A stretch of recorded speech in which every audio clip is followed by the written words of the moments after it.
For Mercedes-Benz, Earth Day is not just a day. In 2016, Mercedes-Benz launched its EQ line of all-electric cars with the Generation EQ concept car.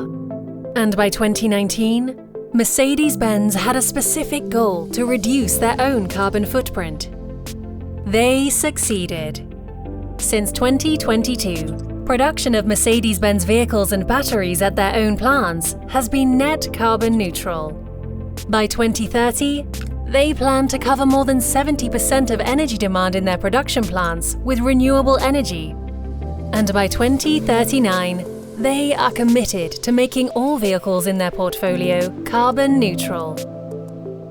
In addition, not only is Mercedes-Benz dedicated to reducing emissions, but they have taken it one step further. Once a battery can no longer be used in a vehicle, Mercedes-Benz is creating energy storage systems where the used batteries can be connected to the grid. Beyond that, many of the battery materials can be reused or recycled. Interested in learning more about the Mercedes EQ lineup? Visit our website at feldmanimports.com. Happy Earth Day from Mercedes-Benz and Feldmann Imports.